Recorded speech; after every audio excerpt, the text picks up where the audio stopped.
negeri Kelantan itu sendiri. Projek ini adalah satu projek pembangkit ataupun katalis yang penting dalam menaikkan moral dan semangat kaki tangan Kelantan. Kerana sebahagian daripada kaki tangan Kelantan di tanah-tanah rancangan selama ini masih tinggal di rumah-rumah yang disediakan untuk mereka.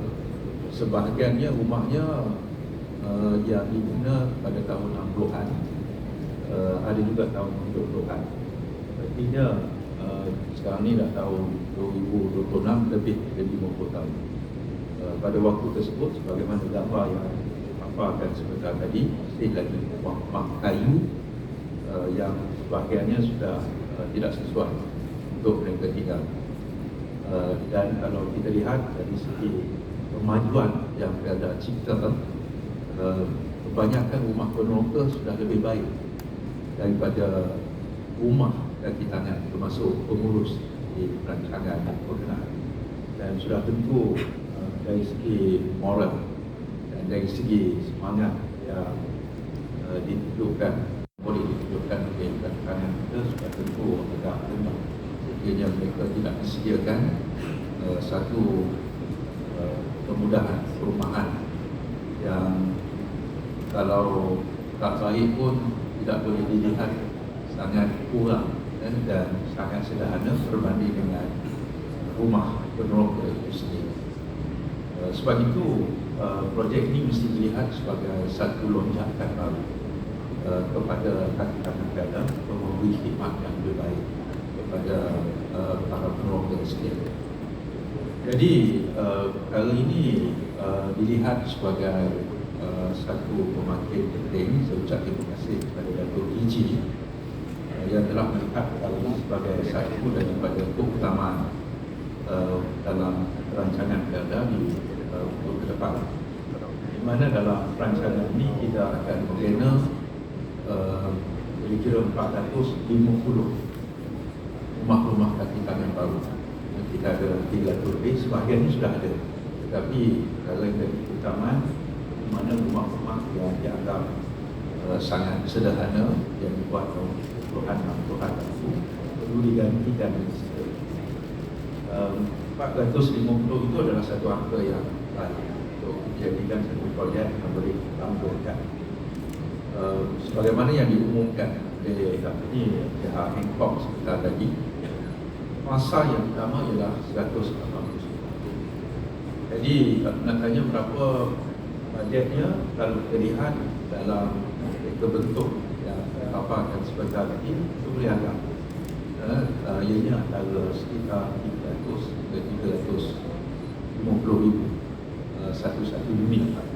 Jadi pihak Hancock tak boleh umumkan, bolehlah agak kalau 189 rumah tak boleh diumumkan, tapi matematik boleh membantu kita membuat perkiraan berapakah jumlah yang boleh dianggarkan untuk projek ini.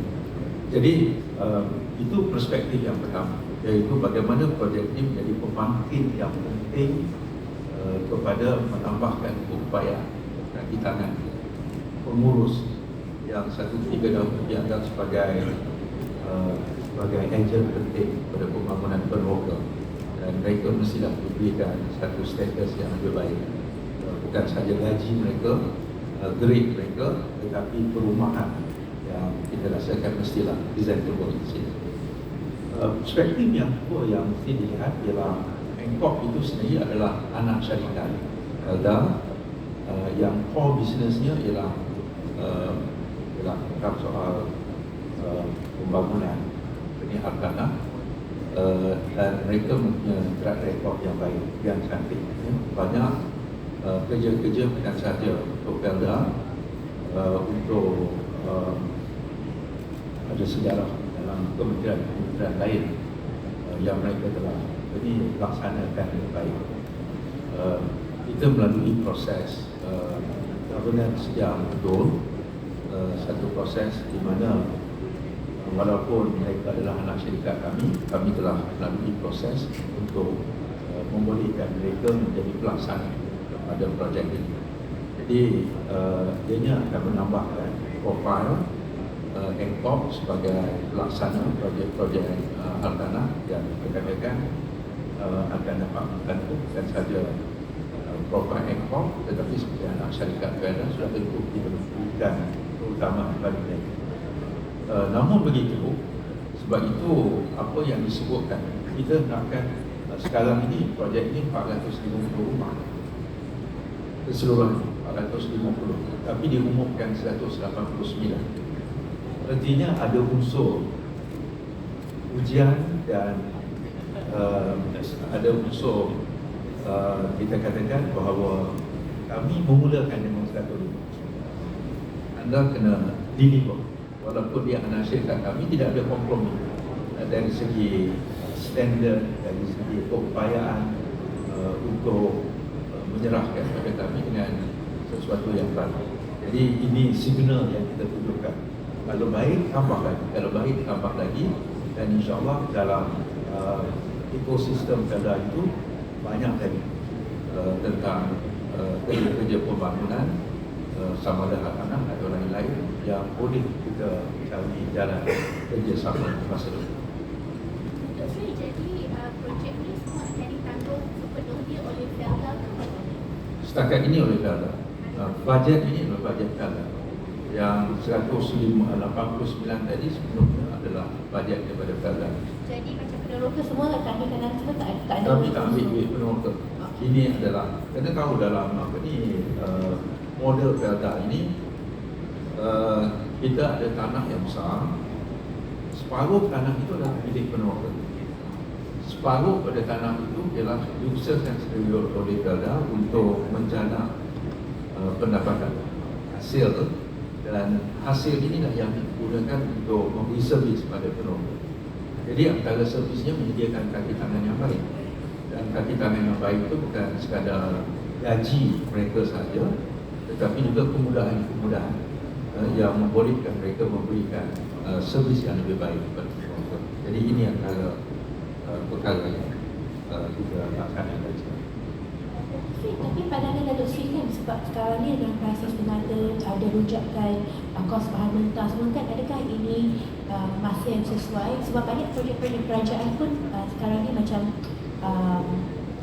terbantuk jugalah sebab lonjakan macam kontraktor tak buat duit lah, tak buat untung lah kan sebab lonjakan harga.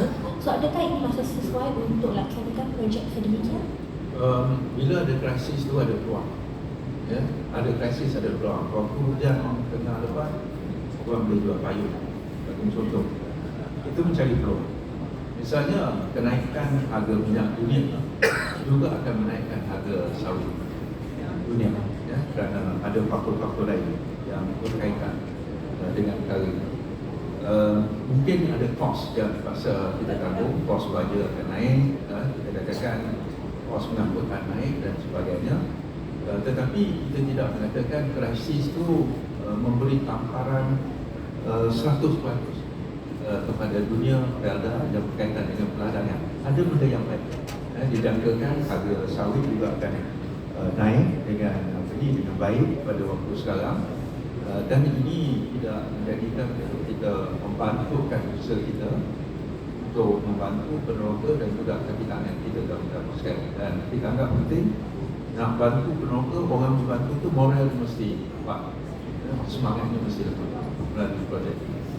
Kan Datuk Seri dah sentuh mengenai harga sawit. Nak tanya juga pasal yang pelaksanaan B15 kan, adakah Felda terbabit dalam biodiesel B15 tu, dan berapa production, berapa tambahan pendapatan kepada Felda? Mungkin Datuk Seri boleh kongsikan.